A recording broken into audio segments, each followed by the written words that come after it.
Mesdames et messieurs, bonjour à toutes et à tous, bienvenue dans cette nouvelle vidéo de la formation CCNA 200-301. Au plaisir de vous retrouver dans cette nouvelle présentation dans laquelle je vais entamer un nouveau chapitre qui est orienté plus sécurité et qui s'inscrit aussi dans le module sécurité de cette formation CCNA 200-301 qui s'appelle le Security Network Device ou bien la sécurité des équipements réseau.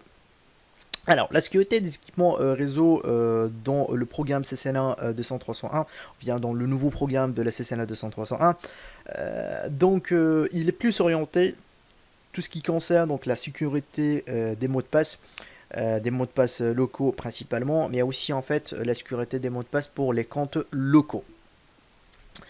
Donc, on va pas se tarder, on va commencer notre présentation.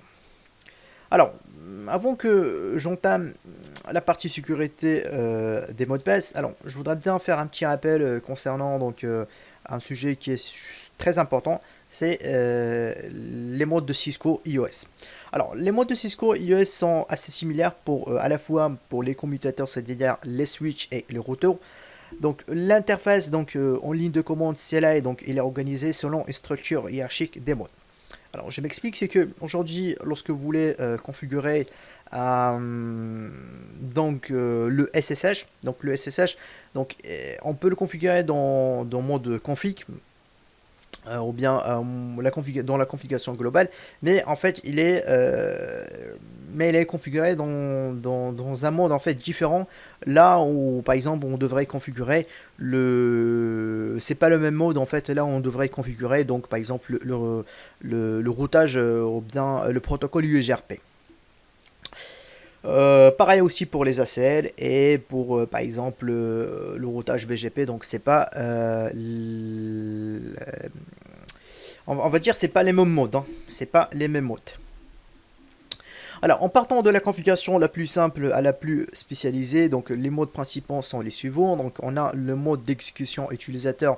Donc, le mode d'exécution utilisateur, il est connu par alors ceci là.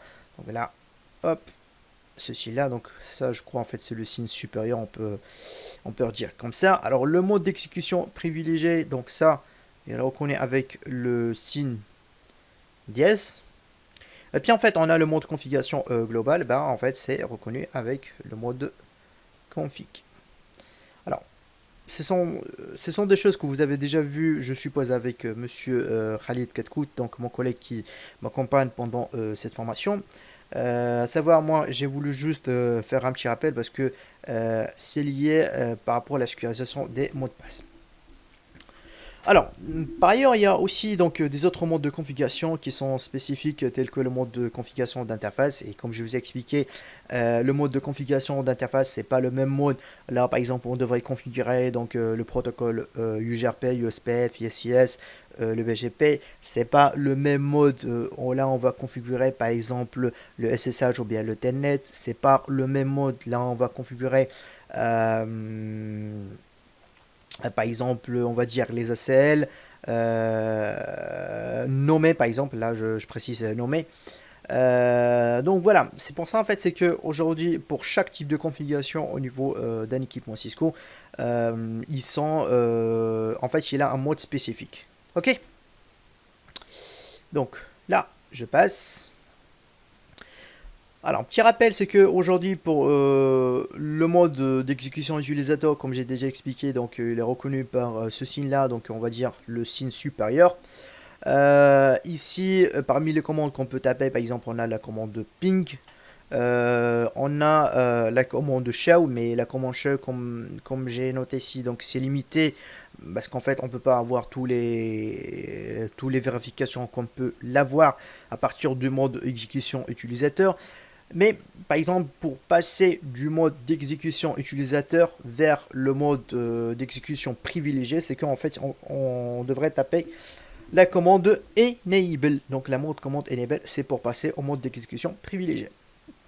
Entendu. Alors, pour le mode d'exécution privilégié, donc il est reconnu par le signe dièse. Le signe dièse, c'est pour dire que nous sommes dans le mode d'exécution privilégié.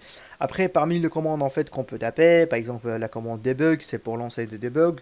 Euh, Par exemple, on a pour faire en fait un reload de notre équipement et puis en fait pour taper la commande configure. Donc la commande configure, il n'y a pas que le configure terminal, il y a aussi le configure confirme ou bien le configure network. Après, donc ici pour passer au mode de configuration, donc tout simplement vous tapez la commande configure terminal, la commande configure terminal. Et par la suite, parmi les choses en fait qu'on peut trouver et parmi les commandes qu'on peut le taper dans le mode de configuration terminal, par exemple si on voudrait configurer donc le hostname, si on veut le configurer un mot de passe enable, c'est-à-dire de passer du mode d'exécution utilisateur vers le mode d'exécution privilégié. Dans ce cas-là, on est censé de saisir ou bien de configurer donc un mot de passe enable. Par la suite, par exemple, si pour configurer du routage statique, par exemple, là on sera obligé de taper la commande hyperroute. Après, donc il y a, comme j'ai déjà expliqué donc avant, il y a des modes de configuration un peu spécifiques, notamment pour configurer donc des interfaces, par exemple Ethernet, Serial, DSL, Gigabit Ethernet, Fast Ethernet. Donc là, on passe à des modes de configuration un peu spéciaux. C'est le mode config if. Après, donc le SOMO de config if pour la configuration des interfaces au niveau d'un équipement Cisco. On a plusieurs commandes, par exemple la shutdown, no shutdown, pour configurer la duplex, etc., etc. Après, vous avez en fait des autres choses, par exemple pour la configuration des protocoles de routage, RIP, OSPF, UGRP, BGP. Ici pour la configuration donc des lignes, par exemple la ligne VTI pour tout ce qui concerne donc les accès SSHTNet, console pour le mode console. Ok. Alors et un point assez important, et que je l'ai déjà dit, pour passer du mode exécution utilisateur vers le mode exécution privilégié, c'est que il faut taper la commande enable. Lorsque vous tapez la commande enable, il faut que ça soit suivi par un mot de passe. Donc c'est toujours recommandé de saisir un mot de passe. Après, de basculer du mode exécution privilégié vers le mode d'exécution utilisateur, et je crois en fait qu'il y a certaines personnes qui connaissent pas cette commande, c'est la commande disable, c'est pour basculer du mode d'exécution privilégié vers le mode d'exécution utilisateur. Et puis en fait si vous voulez quitter donc le mode d'exécution utilisateur et quitter donc l'équipement, si vous êtes connecté en SSH par exemple ou bien internet, il suffit juste de taper la commande exit. Très bien. Alors maintenant, je reviens en fait sur la partie sécurité. Par exemple, c'est pour sécuriser les mots de passe. Alors par exemple, on va prendre un simple exemple. Vous avez configuré par exemple le mode. Vous avez par exemple saisi la commande enable password Cisco. C'est pour passer du mode d'exécution utilisateur vers le mode d'exécution privilégié. Alors par exemple, là vous avez tapé la commande enable. Par exemple, vous devez configurer donc le mode d'exécution ou bien le mot de passe pour enable. Par exemple, là, on tape la commande enable password et suivi par votre mot de passe Cisco. Très bien. Donc c'est le Cisco, c'est le mot de passe pour passer du mode d'exécution utilisateur vers le mode d'exécution privilégié. Maintenant, ce qui se passe, c'est que le password Cisco, il n'est pas, on va dire, chiffré.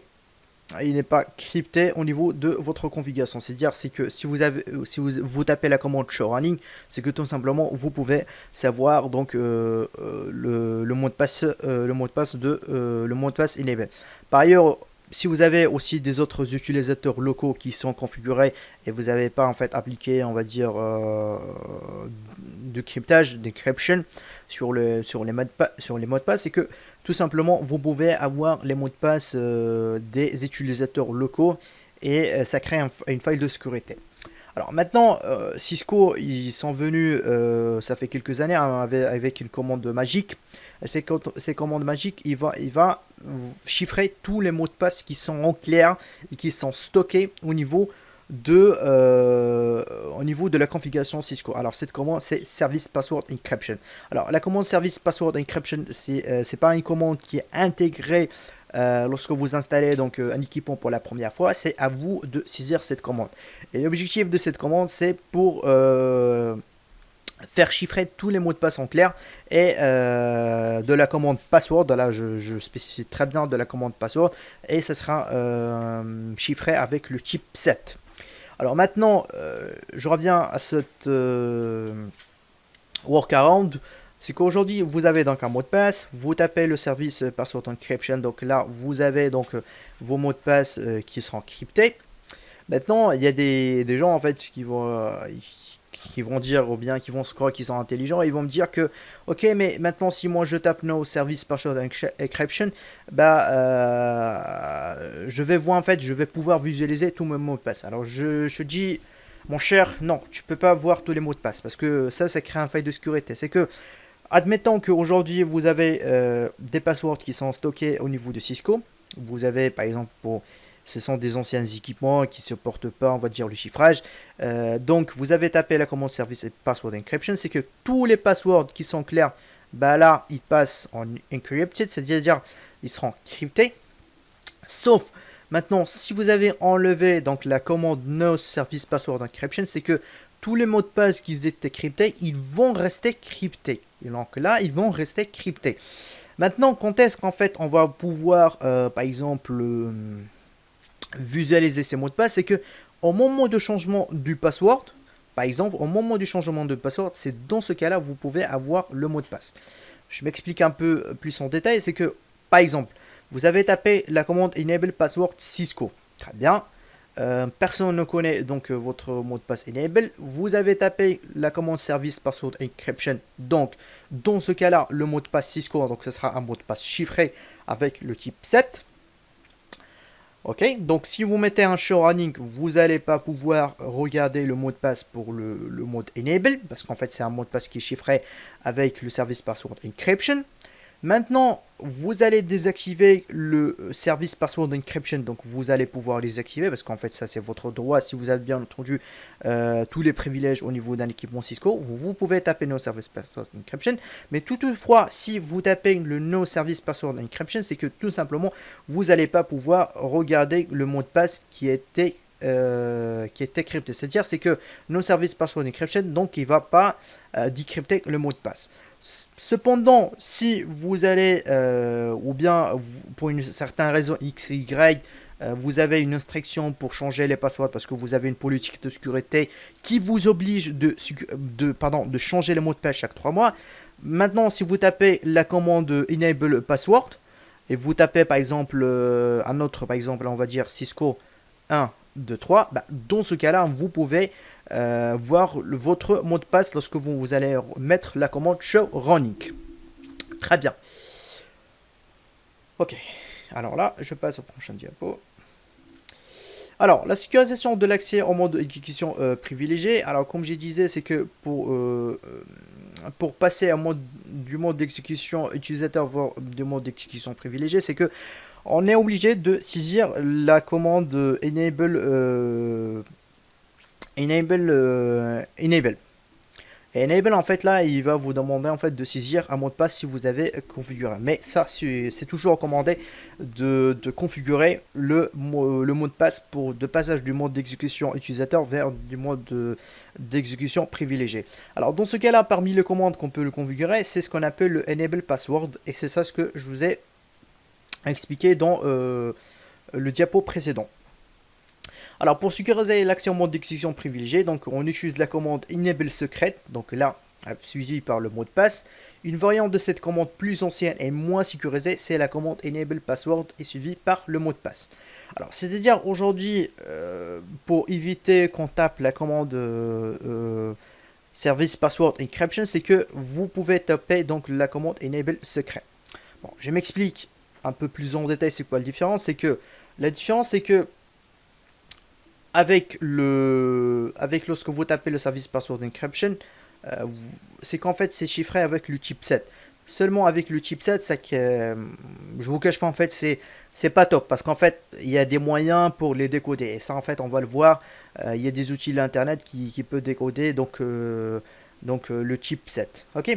Sauf lorsque vous allez mettre le mot secret au lieu de password, c'est que le chiffrage donc ça sera effectué en MD5.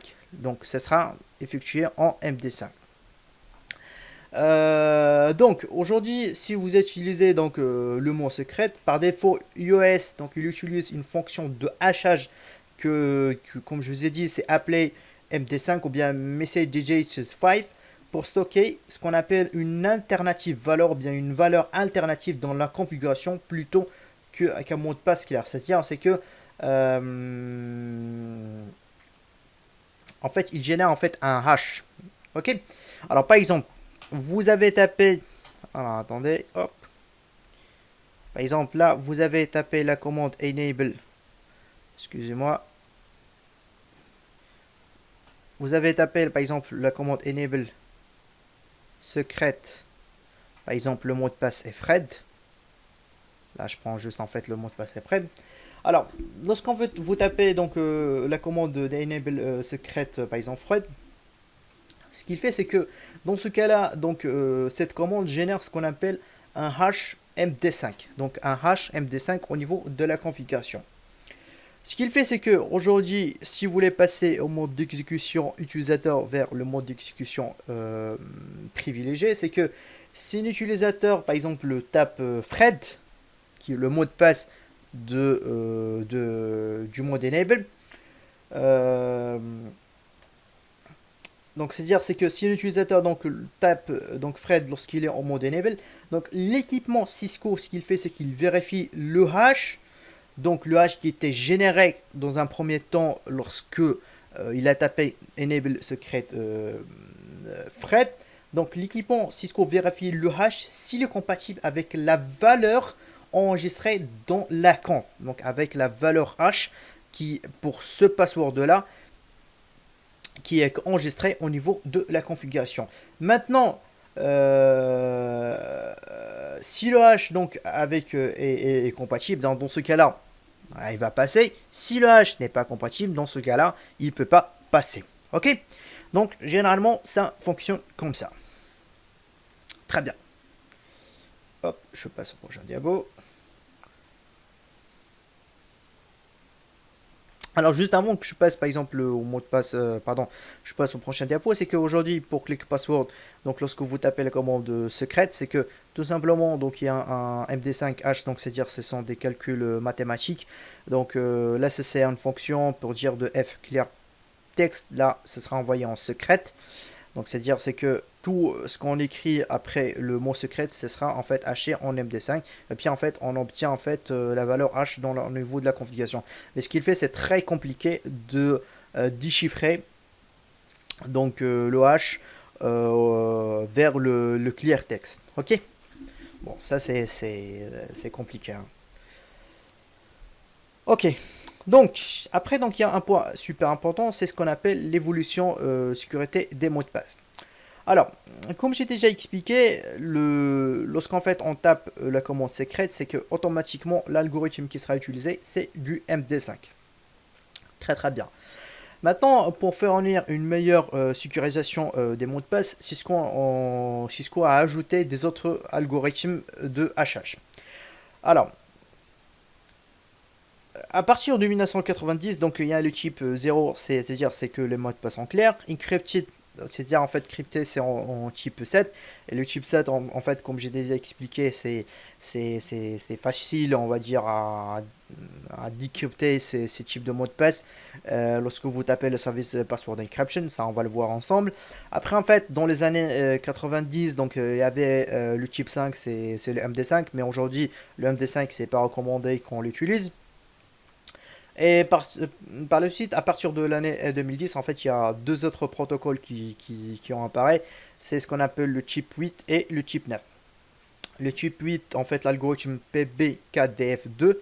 Et du coup, on a en fait aussi donc le script. Le script, ok. Alors, à savoir, c'est quoi la différence entre eux? C'est qu'aujourd'hui, chacun de ces protocoles, donc, il a un chip. Par exemple, le MD5, c'est connu par le chip 5. Le PBKDF2, il est reconnu par le chip 8. Et puis, en fait, vous avez le script, il est reconnu par le NAP. À savoir que la différence entre le PPKDF2 et le script, c'est que bon, en fait, il utilise les deux. En fait, il utilise le SHA-256 ou bien le SHA-2. Bon, après vous allez me poser la question, c'est quoi la différence? Bon, moi on va pas rentrer dans les détails parce qu'en fait on n'est pas dans un cours de cryptographie, mais principalement c'est que chaque protocole en fait euh, il utilise le SHA-2 d'une telle manière. Ok, donc chacun en fait il utilise donc le SHA-2 d'une telle manière. Ok, donc maintenant pour configurer donc par exemple le MD5, on tape Enable Algorithm Type MD5 puis secret puis suivi par le password. Pour choisir pour le PPKDF2, bon ici ils ont choisi de dire l'algorithme type SHA-2 256, même si pour moi ça peut créer des confusions entre le SHA-256 et le script. Pour ceux qui connaissent pas en fait comment ça fonctionne, c'est quoi la différence entre les deux. Mais bon, ils ont choisi le SHA-256, je sais pas pourquoi, sachant que on a le PBKDF2, donc il utilise le SHA-256 et l'autre, le script, il utilise l'algorithme SHA-256. Alors voilà, donc le type 2 qui correspond au PBKDF2, donc dans ce cas-là, donc on tape la commande algorithme type SHA-256 secret, donc suivi par le password. Et aussi pour le script, c'est qu'en fait on tape la commande enable algorithm type script secret et suivi par votre password. Donc ce sont en fait genre des évolutions qui ont été effectuées pour la sécurité des mots de passe, surtout la sécurité des mots de passe enable. Après, ce que je trouvais sur les forums de Cisco, sur les bouquins Cisco, c'est que toujours Cisco pour l'instant, donc il recommande d'utiliser le script, donc c'est-à-dire le type 9. Donc c'est pareil pour les comptes locaux, c'est qu'aujourd'hui vous pouvez configurer aussi des comptes locaux au niveau de votre équipement. Alors, je dis pourquoi en fait, même si je vais ouvrir une petite parenthèse, je vais le fermer dans pas très longtemps. Pourquoi en fait on configure des comptes locaux au niveau des équipements Cisco? Bon, admettons que vous avez décidé de opter par exemple de la configuration, par exemple l'authentification via l'ISE, bien via par exemple on va dire via du Radios. Euh, Vous avez un jour un problème au niveau de ce serveur, vous êtes en fait, voilà, je vous cache pas en fait, vous aurez vraiment un très très grand problème. Surtout en fait si vous n'avez pas défini des comptes locaux avec, ou bien un compte local avec assez de privilèges. C'est qu'aujourd'hui, lorsque vous devrez configurer une authentification externe, quel que soit avec de l'ISE, avec du TACAS ou bien avec de l'ASS, bon je crois mais l'ASS ils ont retiré le support dessus Cisco, ou bien avec du Radios, ou bien du ALDAP, n'importe. Même si en fait c'est pas avec de Cisco, c'est toujours pensé à configurer un compte local ou bien en fait des comptes locaux. Parce que le jour que vous allez perdre la main sur vos équipements et que ces équipements ils utilisent un protocole, pardon, une authentification externe, c'est les comptes locaux qui vont vous débloquer. Là, je vous dis, c'est que toujours il faut penser à ça. Alors, c'est pour cette raison en fait Cisco ils ont développé ou bien ils ont évolué donc la sécurité aussi sur les mots de passe locaux. C'est-à-dire c'est que aujourd'hui, si vous avez plusieurs comptes locaux, vous pouvez en fait les chiffrer les mots de passe. Ok, même si ils récupèrent les valeurs qui sont sur leur running config, mais c'est très compliqué de les décrypter. Alors, Cisco a ajouté la commande Enable Secret alors dans les années 1990 pour surmonter les problèmes avec la commande Enable Password. Donc username password et username secret ont le même historique. Donc secret, on sait très bien maintenant, il utilise l'algorithme MD5. Et puis en fait, on a le PPKDF2, donc on utilise l'algorithme type 2 suivi par secret. C'est-à-dire c'est qu'aujourd'hui, si moi j'ai envie de configurer donc un compte local appliquer donc l'algorithme un algorithme type quel que soit avec du NDM5 ou bien du script ou bien du PBKDF2, c'est-à-dire qui utilise le SHA-256 et les deux en fait ils utilisent le SHA-256, c'est que tout simplement vous allez taper username suivi par le nom de votre utilisateur, algorithme type SHA par exemple 256 secret password ou bien algorithme type script secret password. Après moi aujourd'hui je recommande toujours d'utiliser entre ces deux là soit entre le chip 8 ou bien le chip 9, parce que il utilise en fait le SHA-256. Et je dirais pas, c'est pas possible, mais c'est très compliqué d'avoir les mots de passe en clair pour le SHA-256, parce que ce sont des algorithmes qui sont très forts. Je sais pas, je me rappelle pas en fait, j'avais déjà en fait lié un article en fait, Google en fait ils ont réussi de déchiffrer en fait des mots de passe qui ont été en SHA-1, mais en fait ça nous a pris en fait plusieurs années pour faire ce type de déchiffrage. Donc maintenant, ce qui est recommandé, c'est toujours en fait sur Cisco d'utiliser le type 9. Ok. Donc j'espère que c'était clair pour vous, et là on passe directement donc à la partie pratique.